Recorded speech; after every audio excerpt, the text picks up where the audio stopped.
All right, cool. I am now live on TikTok, I think. I couldn't get my live on Facebook to actually work, so we're just going to leave the Facebook live alone and keep the the TikTok live going. If I can get the Facebook live to go up and start running, like that would be fine, but right now it's not really working, and so we're fine. For today, what we're actually doing is a online home buying webinar. I'm supposed to get some kind of password to my phone to log into the Facebook. I'll have to do that like next time. So what we're doing now is a free online home buying webinar.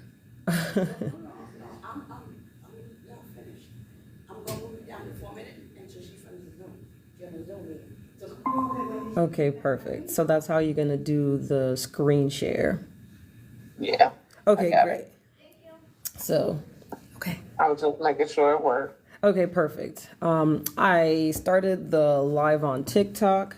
I'm going to do a live on TikTok regardless. And so if anybody else comes into the meeting, we'll admit them. But I want to go ahead and more or less get started because the TikTok live is kind of already going. And so what I need to do now is share my screen. And so this is a free online home buying webinar for savvy shoppers, what smart buyers need to know to stay ahead in today's market. I am Manasseh. I'm a real estate agent, and I'm covering the local Orlando market. This online home buying webinar is covering what your out-of-pocket costs are going to be for a buyer looking to purchase a home. I'm going to go over some market stats here at the beginning. Then I'm going to move into the presentation to tell you a little bit about what it's going to be like to work with a real estate agent. I'm going to tell you what your real estate agent fees are, how they're calculated, and who exactly is going to pay that fee. So with that being said, let me go ahead and I need to pin myself so that I can see myself on here. All right. So this one.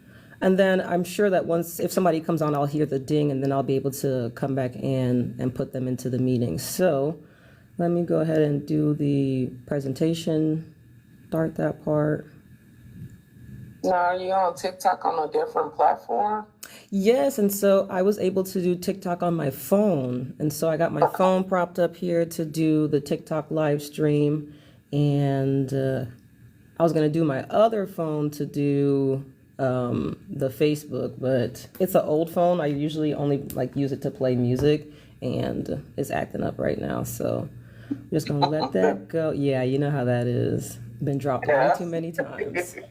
Okay, and so these are the market stats for Orange County, Florida. That's the area where I service. I serve Orange County and surrounding areas. Like if you're in Altamont Springs, which is really Seminole County, that's not too far from Orange County. If you're in Mount Dora, Eustis, Zellwood, that's the west side of Orange County. And so I service all of those surrounding areas. And so these are market stats that I keep track of throughout the year so that I can keep a pulse on the market to see how things are moving. The metrics that I take a look at is going to be days on market, how many new listings are coming on the market, how many homes were sold, and obviously the average sales price. People always want to know what the average sales price are for homes. And so Orange County encompasses in Orlando. That's the major metropolitan city that's there. And so house prices in Orlando account for a good portion, especially when it comes down to the average sales price. But the pricing on the outskirts of Orlando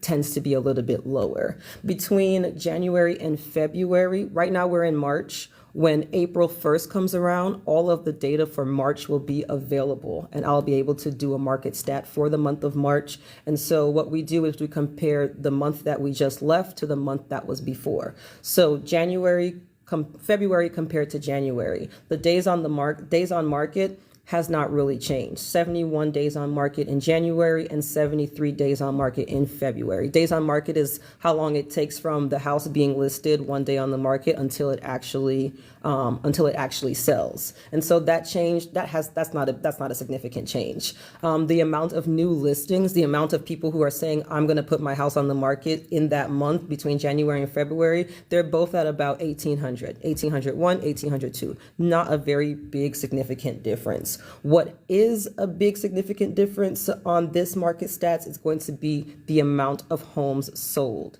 In January, the amount of homes sold was 820. In February, the amount of homes sold went up to over 1,000, a little bit over 1,000. That is a significant change. What that tells us is that the market is heating up.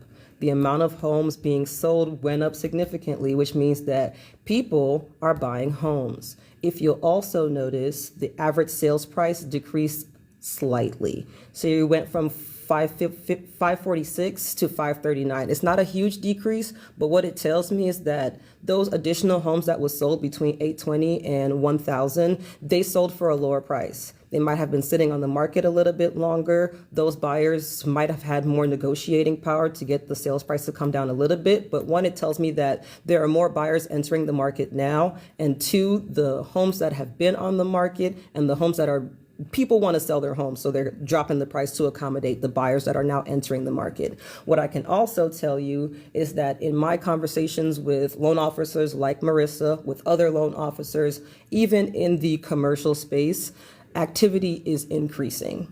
And if you are looking to make this your year to move into your own home, you need to get started now, because the activity is already rising. You do not want to wait until the market gets flooded with buyers, because that's going to increase your competition. You want to get in now.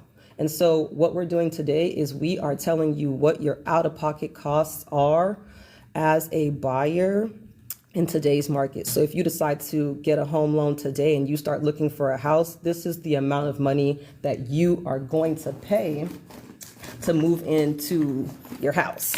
So I'm going to go ahead and get started with that portion. Once I'm all done, Marissa is going to tell us what it would look like. Marissa is a lender. Let me start there. Marissa is a lender, and her role in the real estate process is going to be helping you get financing for the purchase of the home. Unless you have the money to buy the house all cash, all $400,000 to buy it all cash, you're going to be needing a loan. And so Marissa today is going to tell us what some of your closing costs are going to be and what your out-of-pocket costs is going to be to move you into that home. And so we're here today to help you, of course, buy with confidence. So make sure that this is actually working, because I already started clicking and it didn't click. A little bit about me. My name is Manesse. When I was growing up, hard work and follow through is what was drilled into me, and I find that it has served me well in life. As a real estate agent, I pride myself on being professional, being detail oriented, and being personable. My job is to use my skills, my network, and my industry expertise to help you actualize your goal. The reason that I do anything in real estate is because of this handsome young man right here. This is my son. His name is Tafari.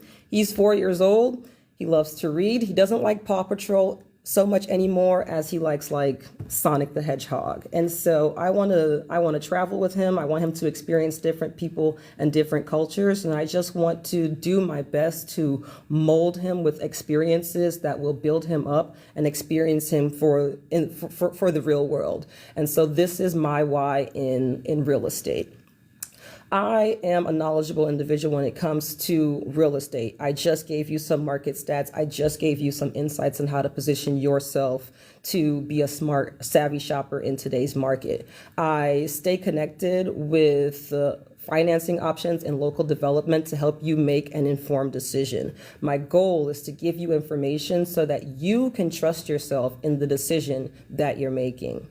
I believe in honest communication. I'm here to listen. I'm here to guide you and to keep you update about what's happening. I don't ever want you to be wondering about what is going to come next. I want to make sure that you feel confident and supported every step of the way. And I'm dedicated. That means that I'm going to call you when I said I was going to call you. Okay? I'm going to show up when I say I'm going to show up. My goal is to be your real estate advocate and to go the extra mile to make sure that your real estate experience is as smooth and rewarding as possible. Now, for what we're actually here for. We're here to talk about commission and how commission works. The first thing that you need to know is that commission is negotiable. It is not set in stone. It is not a hard and fast rule.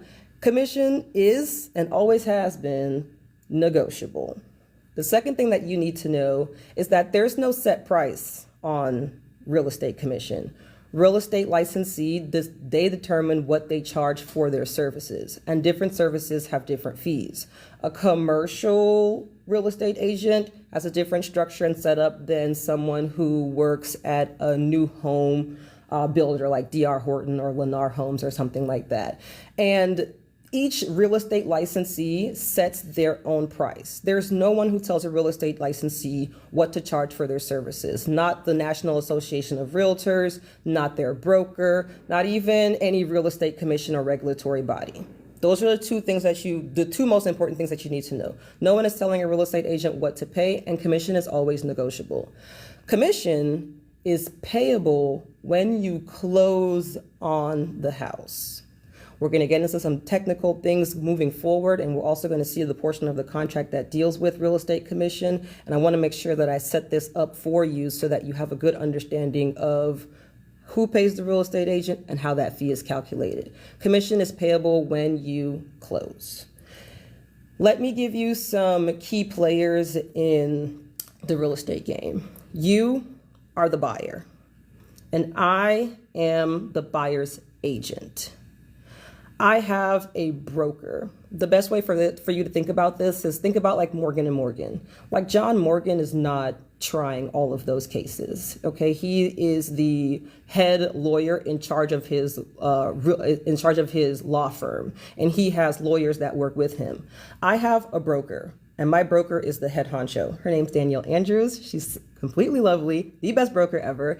And she's the head honcho. She holds the legal liability. When things go left, that's her. She's going to get that covered, right? I work as part of the real estate brokerage. It's like the firm, and I'm an agent. I'm a professional within there. And so a lot of contracts are written broker to broker or brokerage to brokerage as opposed to like licensee to licensee. And so you've got the real estate broker, the head honcho, then you've got me, the real estate licensee, and then we have our consumers, our clients. Those are the buyers and the sellers. You're the buyer, I'm the buyer's agent, and then you also have the seller, and typically the seller is going to have a seller's agent. They're also going to have representation.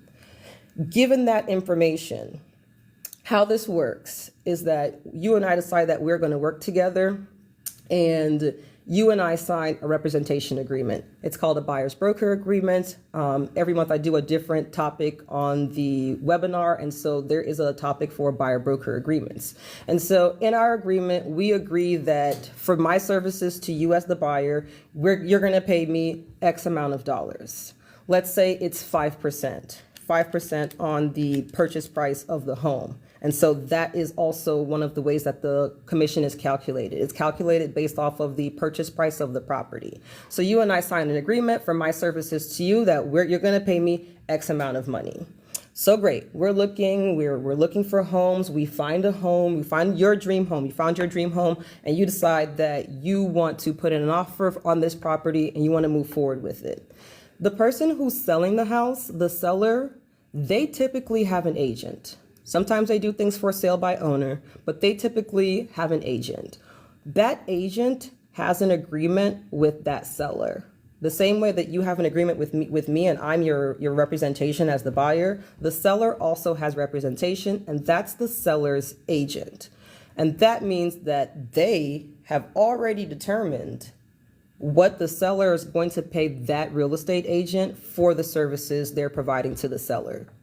What happens is that the agent and the seller, They basically are looking to incentivize buyers. And out of the commission that the seller is paying the listing agent, the seller's agent, they give a percentage, they offer a percentage to the buyer's agent who comes to the table and brings the buyer. And so if our agreement is for 5% and the listing agent agreement is for, say, like 8%, in that case, out of that 8%, they've already predetermined how much of that they are going to offer to a buyer's agent. And it's not required. The seller is not required to do that. It's completely optional. And they do that because if there's two properties that you really, really like, and they're very comparable, they're in the same area, they've got the same amount of square footage, and there's really no difference between them except for like which one you're actually going to put in an offer on. If the seller and the seller's agent is basically saying like, I'll help you cover the cost of using your real estate agent. One seller is saying, I'll help you cover the cost of using your real estate agent. And the other seller is saying, I'm not going to help you do anything. You're going to go with the home that's going to reduce your out-of-pocket cost. And so they offer that as an incentive. What you need to know is that the buyer's agent is an incentive, and any amount of money that they offer reduces the amount that you're responsible for. And so in this case, for easy math numbers, you and I as the buyer and the buyer's agent, we agreed to 5%. The seller's agent says, I'm offering the buyer's agent 4% on this transaction if we close successfully. That means that they're going to cover 4% of your 5% cost, and you're responsible for the difference, the 1% that would be left over. What I'd like to do now is take you through the actual portion of the contract that deals with compensation, because when you sign a buyer broker agreement, you need to know what you're agreeing to. First, I'm going to read this paragraph. It's only 3 sentences, but this is what we need to know from it. Broker's compensation is earned when, during the terms of the agreement or renewal or extension, during the terms, the consumer or the person acting on behalf of the consumer contracts to acquire real property as specified in the agreement. That means that when you decide to put in an offer and you write that contract, that's when the commission is earned. The second portion says this compensation is for broker's services to the consumer. The payment that you're paying for is for the agent that you're using. The compensation received by the broker, if any, from the owner or the owner's broker for services rendered to the consumer will reduce any amount owed by the consumer per this paragraph. That's a lot of legalese, so we're going to break it down. Contracts to acquire real property. This is what I was saying earlier. When you write that contract for land or with land with improvements for a house, that's when commission is earned. Commission is payable when you close. That's the difference.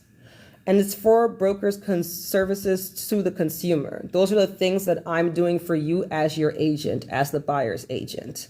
And the last part is will reduce any amount owed. That means that if you owe 5%, like I said, if you owe 5% and they're giving 4%, it's going to reduce the amount that you owe to me by that 4%. This second part details the structure of how commission is calculated. And commission is calculated in the event of a sale, in the event of a lease, or in the event of a sort of like rent to own or lease option. In the event of an actual sale, the purchase or exchange, it can be a flat fee or it could be a percentage of the purchase price. So this top part of the paragraph says that you can write in whatever number the real estate agent has got right there. I mean, you have to agree to it. So if they're asking for $5,000 as a flat fee, that's what you would put in this paragraph here. Or if they're asking for a percentage of the purchase price, you can do either or, but not both. That whichever one you choose may or may not include a transaction or administration fee. And that's the cost to file the paperwork. That's the cost for operating the licensee and everything else that comes with the contracts and the paperwork and the filing and everything like that. And so the fee is earned when you enter into the contract, and it's payable on the day of closing. For a lease, you can do also a flat fee or a percentage of X amount of months rent. And so some people will do a flat fee, $2,000, or you can ask for 100% of first month's rent. You can ask for 10% of the entire gross lease, 10% of 12 months rent. However that is calculated, it's a percentage of X amount of months rent, or it can be a flat fee. There's also the option for a lease option, which is like a rent to own. And so the one thing to note about the lease option is that the amount owed is on the purchase price. And so the amount for a commission on a rent to own or a lease option is going to be on the purchase price of the property and not on the monthly lease amount. Those are the big things that you need to know when it comes down to the contracts. Here are some tips and tricks that are going to help you be aware of what the buyer agent commission is, so that you are never in a position where you're at the closing table and it's a surprise to you how much money it is that you need to bring to the table to close. And so you can know the buyer's agent commission before you tour a home.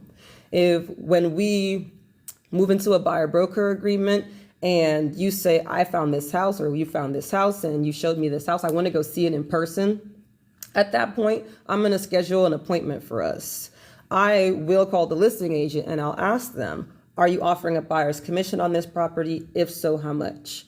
I'm never going to say they're not offering a commission, so we can't go tour this house. You can go see any house that you want to go see. You want to go see that house and you really, really love it? I already have the information. I'm going to say you really, really like it. Do you want to put in an offer? Yes. Okay, the buyer's agent commission on this is 2.5%. According to our contract, you would owe me 1% following that. And then we would break out our calculators, do the math. Do you still want to put an offer in on this? Because now you understand what the costs are to you. So knowing a buyer's agent commission before you tour a home, and knowing the buyer's agent commission before you sign an offer. What you need to know is that what we said at the beginning, commission is always negotiable. So even if they're just offering 2%, or even if they're just offering 1%, you can negotiate to ask them to cover the full fee, to ask them to come up on the amount so that it reduces your particular out-of-pocket costs. So you can negotiate seller concessions or buyer's prepaid costs. That's going to allow you to negotiate the commission as part of the transaction. And that's what we just talked about, negotiating for full coverage. And so, Manasseh, if you work with the seller's agent, if you go directly to the seller's agent, then you don't have to use a buyer's agent, and I'll save money. That's true.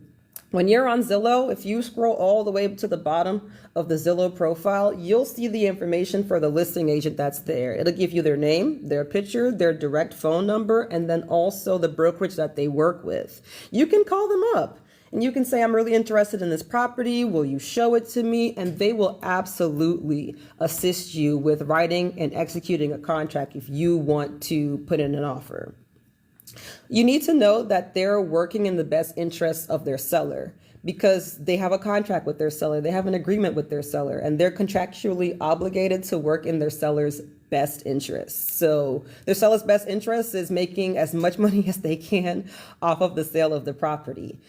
The seller's agent is not there to advise you. The seller's agent is not there to help you, and they're not working in your best interest. They are facilitating the transaction to help the seller achieve their objective of selling the property. You don't pay them because they're not working with you and they're not working for you. They're working for the seller. So yes, you will save money, but I'm not 100% sure if being self-represented is your best move. Actually, I pretty much know being self-represented is not going to be in your best interest when purchasing a home. And so that's a lot of information for you. In summary, the things that you need to know about commission. It's negotiable, and it's not set by anyone other than the real estate licensee that you're working with. It's earned when you submit an offer for a property, and it's payable when you close on that property. After you've already gone through your inspections, you're actually purchasing the house. And all or part of the buyer's agent commission can be paid by the seller or the seller's broker. We talked about how that can be negotiated and how that structure works. I'd like to thank you so much for your time and attention. I know that was a lot of information. Please, if you have any questions, let me know. And we can do the Q&A session towards the end. Now, I am going to turn it over to Marissa Hazel, our lovely loan officer. Let me make sure I stop sharing my screen so that she can hop on there. And let's see, am I still doing this? Yes. Can you hear me all good? Yes, you Okay, did perfect. a good job. I Thanks. learned a lot. Thank you. Let me go ahead and get started. First off, let me thank Vanessa for the opportunity to be on her platform and teach and educate consumers about the home buying process. It's such a pleasure working with you as always. Let me get my presentation. As she said, my name is Marissa Hazelwood, but you can find me on social media as Marissa Hazel. I took the wood off for a reason. No, I have a company and it's called Hazel Financial. I didn't want to put wood on it. I just felt like that was too long of an LLC name, so we're just going to cut that part off. But as I mentioned, my name is Marissa Hazelwood. I am a mortgage loan officer. I'm in Illinois. However, I can execute loans in other states. So Illinois, Florida, Virginia, Maryland, a lot of others. So if you have questions and you're in another state, that's totally no problem. I love answering questions. Even if I can directly assist you, I can find someone that can. So as you mentioned, I am a loan officer. I do work with a brokerage as well, something similar to the real estate brokerages, where we just shop around, try to find you the best rate, the best deal as possible. Vanessa, can you let me know if you can see my screen? Not right now. Oh, I'm muted. Can you hear me? Not right now. I can hear you, but I can't see your screen right now. Okay, let me fix that. Mm-hmm. Yeah. I'm like not a team girl. I'm a Zoom girl. So give me a few seconds. No, take your time. Figure it out. Okay, I think I got it now. Yes. Do I got it? Okay, perfect. All right, let's go ahead. So what I come on the platform today, I was asked to talk about what do buyers actually pay. I know Manasseh covered commission, and sometimes, as she mentioned, commission is sometimes 100% covered by the seller, and sometimes it's not. It can just be like partially covered, like in her example where, the 5% commission was requested, and then the seller only wants to pay 4%, and you're responsible for the other 1%. So let's talk about what do you actually pay out of pocket when it comes to purchasing a home. I get this question all the time. It's so crazy out here. People think that you can come to the table with $0. That is not how it works. It really is not how it works. So what you think you're paying is just the down payment. That is not true. Along with the down payment, there are closing costs or maybe closing costs. It may not be as much. Every transaction is different. Let's keep that in mind as we talking about these things. Every transaction is different. So in some cases, the closing cost may be a little higher, a little lesser. It just depends on the purchase price of the home and how you got it set up, which we'll talk about later. But what you think you're actually paying is just a down payment. Not true. You do have to come with closing costs. The seller does not cover everything. They may cover a portion of the real estate commission. Sometimes they don't. It just depends. And then as far as my role in the industry, your commission has nothing to do with me. I get paid solely from the banks. So don't think when you work with a lender, you're paying them. You don't. The bank actually pays us to bring you to them. So as far as commission on a lender standpoint, 9 times out of 10, the buyer never pays the lender commission unless it's just a transaction that's structured as borrower paid. which we try to stay away from.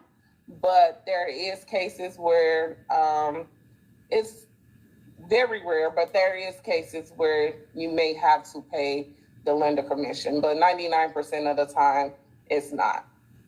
So this is just a few things. People think you just have to come with a down payment. That is not true. This is where buyers get it completely wrong. There is other costs that comes along with the transaction besides down payment. So what you actually pay is down payment, as we mentioned, closing costs, which can be 22 to 5% of the loan amount, not the purchase price. So we got to know the different terms here. You got the purchase price, and then you have your loan amount. The down payment is a percentage of the purchase price. Closing costs is a percentage of the loan amount. Two separate things, right? When we calculating this. And then you also have some prepaids. You have to prepay some taxes, a couple of months, maybe 4 months of taxes, prepaid insurance, 4 months there as well. And then if the seller decides they don't want to pay the full commission, you may be responsible of a portion of the commission, as we mentioned earlier. But just like Manasseh said, everything in real estate is negotiable.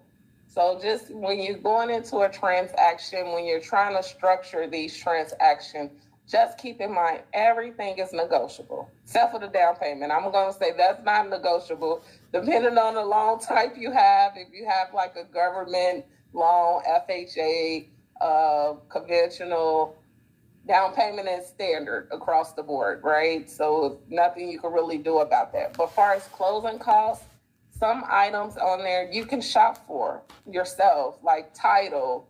You don't have to go with what the lenders say, the title company, the lenders say you should go with. You can, if you can find somebody else cheaper, go find somebody else cheaper. We're all about saving $1, right? We got to buy furniture. We got to buy, may have to buy a refrigerator. We may have to buy a couple of things. You know, when we move into a new home, we want everything new. So we think, think about saving every penny if you can. If you know a lawyer that will, because I'm in a attorney state. So in Illinois, every real estate transaction, we have to have an attorney. So if you don't have to go with who the lender recommend you. If you know someone cheaper, go with the cheaper. We're trying to save every dollar, every penny on this transaction. So just keep in mind, everything is negotiable, from the closing costs down to the commission, down to certain items, and that's included in the closing costs.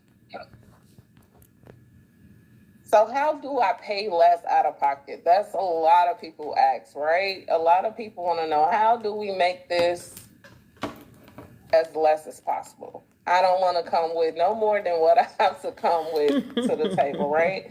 So when it comes down, we have the two costs, right? We have down payment, we have closing costs. Those are the two things you're going to pay for. I'm going to go through an actual transaction so you can see what it looks like.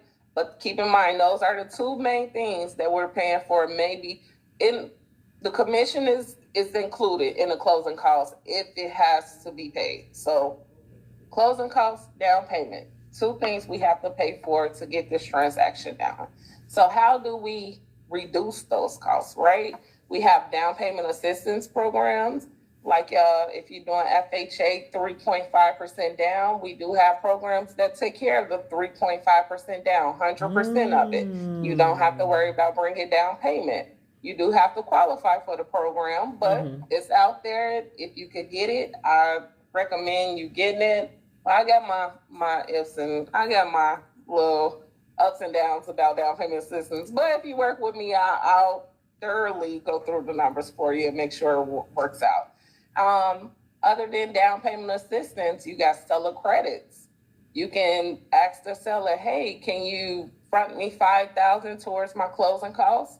Which will significantly reduce what you have to come to the table with. You have a rate strategy. You can take a higher rate and get a lender credit. Say you You come in at 6, but you can take a 6.5, and that credit might get you $4,000 towards your closing.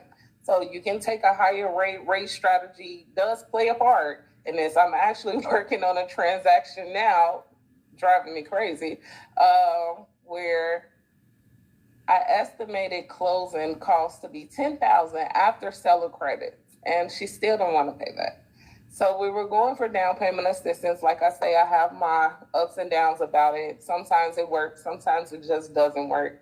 And in this case, it just didn't make sense. I say, hey, I can restructure this and take a higher rate. We was taking a higher rate for the down payment anyway. So let's just take a higher rate and get a lender credit instead of going down payment. It's all about structuring when you work with these type of deals. And just like my last bullet point, structure your offer correctly. If you know you need seller credits, if you know you don't want to bring that much to the table, have that conversation with your lender. That's the first conversation you should have. What's the expectations of this transaction? What do you expect to bring? What do you expect to, like, the process?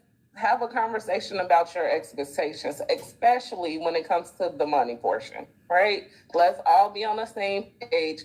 On an average transaction, it's 5 people working, 5 people. So you want to make sure that everybody on the same page, and you don't want to go to the table unsure, right? You have these 5 people working on this loan for 30 days on average. You just want to be 100% sure. Manasseh didn't mention this, but we don't get paid until closing, right? Oh. So we don't get paid to closing. So just, keep that in mind. Make sure that you're structuring your offer correctly. Have that conversation and try to speed up the process as quickly as possible. Because like I said, we don't get paid to closing, and it will be such a waste if we spend 60 days trying to structure an offer and the offer never goes through, right? So at the end of the day, the goal is not to just get approved. The goal is to have a strategy.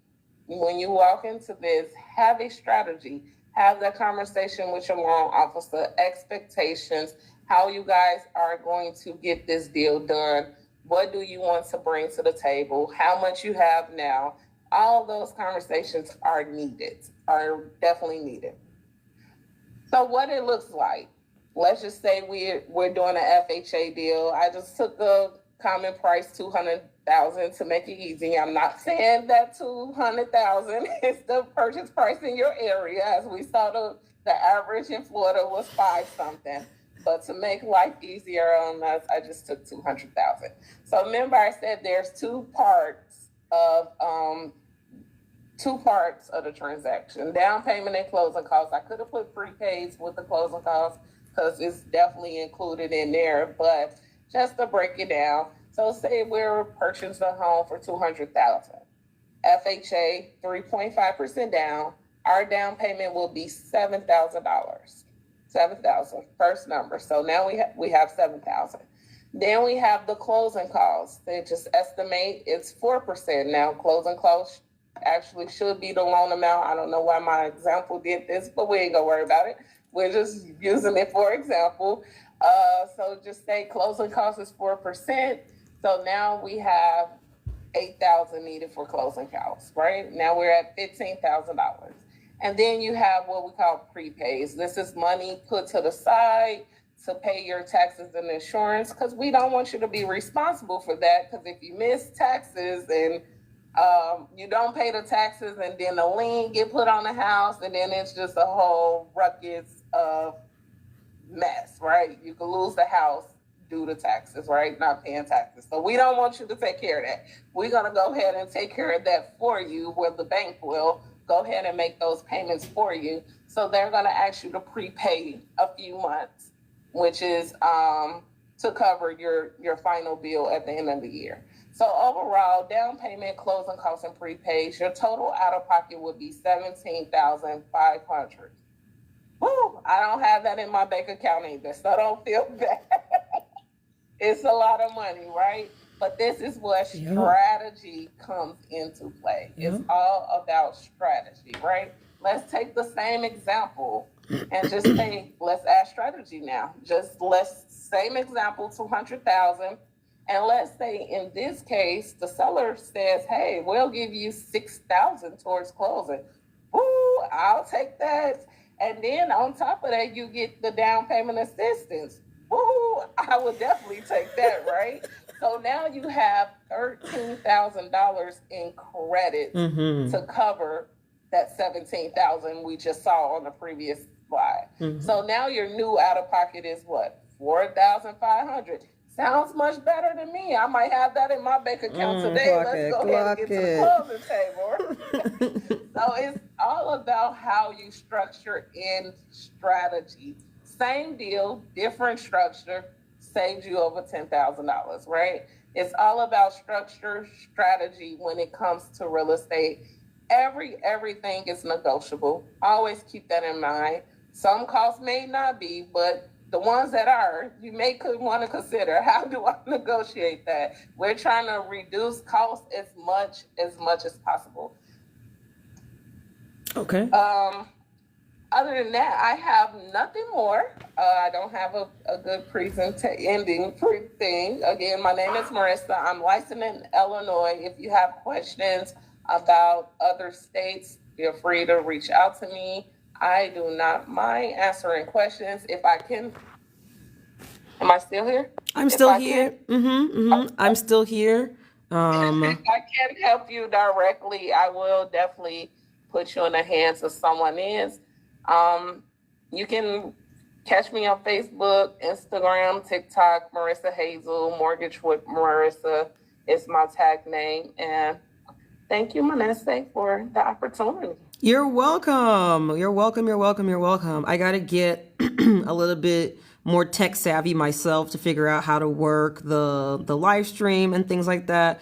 Next time, I think I'm going to record the actual Zoom meeting. Like, I got to figure out how to do that. And so right now I'm looking through the comments on TikTok to see how that is working. Yeah, I'm looking to see if there are questions in the comment section. Like, is that where the questions are? Is that where the questions are kept? Okay, cool. It's not. Girl, I'm turning into an auntie right before my very eyes. Just asking the youths the question about how things work. I thought you were in Florida.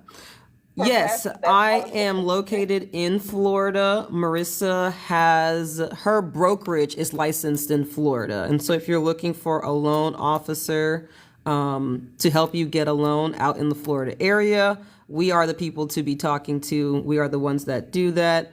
Like I said, I don't think I see any questions on here. And so, like I said, I have a question. Yeah. So what happens when the seller doesn't want to pay the commission and I don't want to pay the commission as a buyer either? So what do you mean you don't want to pay the commission? So if the seller says, okay, so let's say that your contracted commission is 3%, right? And the seller says they only want to pay 2%, right? And then so the 1% that's missing. If I don't want to, as a buyer, if I don't want to pay the 1%, what happens? And so, do I leave as a realtor, or do the realtor reduce and try to help me as much as possible to get the transaction? I'm going to use let me see. That's a really good question. I'm going to use the example that you had on before. And so like we can do $200,000 as the purchase price, and my commission is listed at 3%.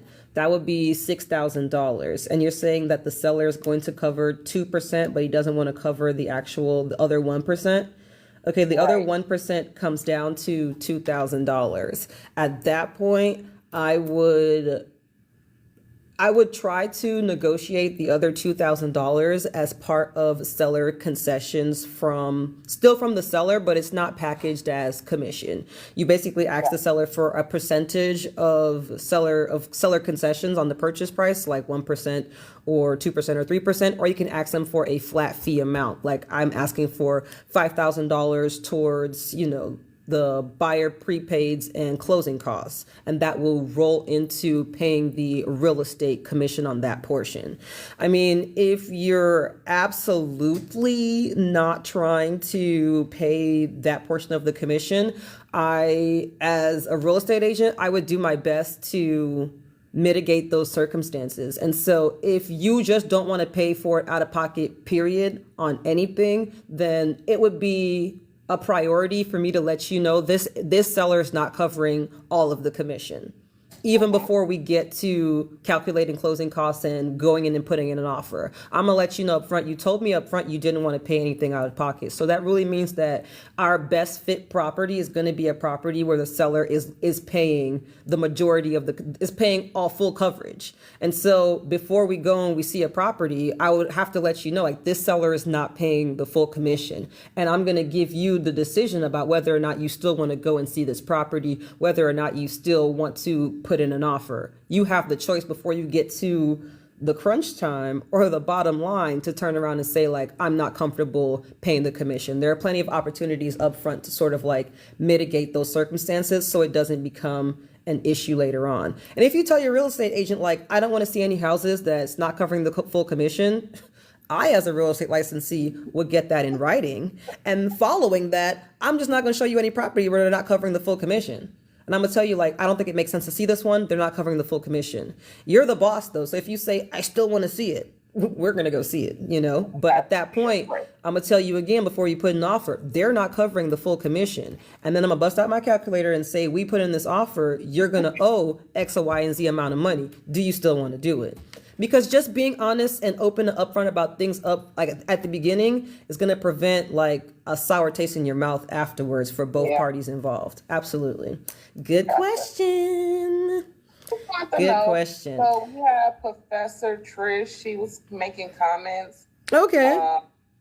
She said, if I am the buyer, I am definitely not paying seller commission. Right. I mean, everybody has their own, Trish. Everybody has their own opinion. Some. It depends on how bad you want the house, right? But this one here, it says, if I'm the buyer, I'm not paying the seller commission, and that's 100% true. Because if you're the buyer, you're going to have a buyer's agent, and you're going to pay the buyer's agent commission, not the seller's agent commission. The seller's going to pay the seller's agent commission. Oh yeah. Yeah. I read the question. I don't know if she wrote it right, but oh yeah. But the buyer's credit should go towards their closing costs and not the realtor commission. I agree. And then lastly, she said, this is why transparency is important from the beginning. A buyer should never pay any commission. Well, it depends, Trish. How bad do you want the house, right? Let's think about how all this came up. This all came up because of a court case where the seller was selling just say $1 million. I think it was like $3 million though. And $3 million home and 3% commission to the buyer and another 3% to the seller agent. That's a lot of money, right? I kind of probably could have did the work myself on a $3 million home, right? That's a lot of money. So that's how all this came up. Is the seller really responsible for paying the buyer's commission? No. I mean, it's an incentive. It's supposed to make it easier for the buyer to be able to purchase that home. But let's remember that at the end of the day, the buyer's agent is working in the best interest of the buyer. Right. And you sat down with this real estate agent and you said, I want you to help me. And so they're still providing a service to you. And so nobody wants to do work and not be compensated. Like we live in a capitalistic society. And so you seen my little honey bun, you seen what he looks like, you know. The other day I asked him, we wanted to go to the beach. I told him we were going to go to the beach because summer is coming around. And I said, which beach do you want to go to? The baby going to talk about Puerto Rico. I said, wait a minute. I was thinking something more local. What are you talking about? So, yeah, nobody wants to do work for a service and then turn around and not be compensated and not be paid. And if you're a buyer and you want the help of a professional to help you make the biggest investment of your life, you might want to be willing to put some money behind that. You might want to be put some money behind securing your investment, securing a legacy for your family and stability for yourself. It's worth the money to have someone assist you. It's kind of like doing your own taxes. Like you can do your own taxes. I could do my own taxes. I'm a smart girl. Do I want to do my own taxes? No.